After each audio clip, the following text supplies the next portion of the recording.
limits, man. Okay, calm down. The Israeli forces are protecting the settlers in, their quest for settlement expansion, in their quest for taking over this old city. And of course, this is something that Issa Amro resists, and his house is located directly next to an Israeli settlement. And his house has then, for that reason, become a target of settler violence, of soldier violence, because the settlers want that house, and they want to get rid of him.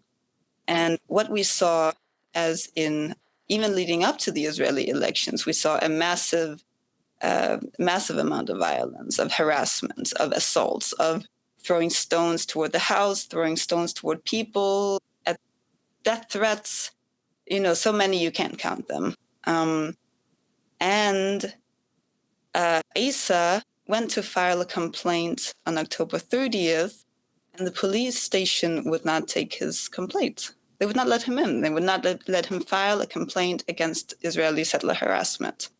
The next day, his house was declared a closed military zone, meaning that nobody can enter. It left Issa alone there, isolated. They enforced that closed military zone order for 10 days.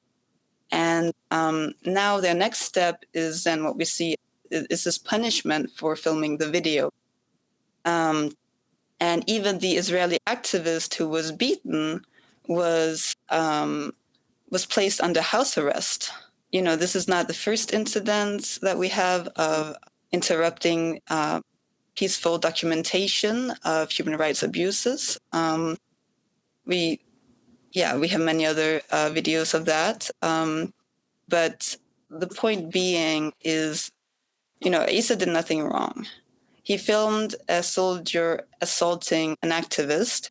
Because that was filmed, because the video gained traction in the media and embarrassed the army, now he's being punished for it. Yeah. He has been arrested. He was, when I say summoned to the police station, I'm not talking about sending an official document. I'm talking about him receiving a phone call and not being informed of why he had to go to the police station, then showing up, questioned, and arrested.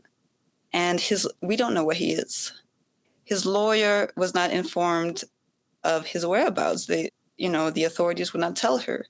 And tomorrow, he is supposed to have a day in court in Ofer military court, and it's very likely that they're going to extend his detention.